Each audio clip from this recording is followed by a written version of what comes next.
Let's learn to write our alphabets.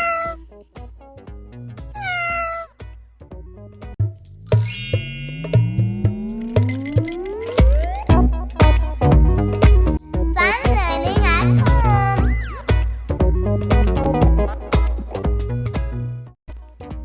Letter P.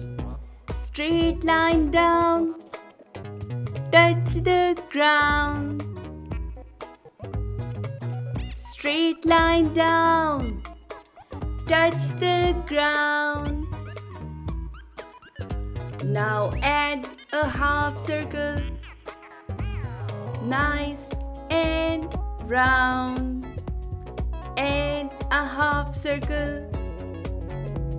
Nice and round. Letter P. P sounds like P. P. P. P for parrot. P for pear. P for penguin.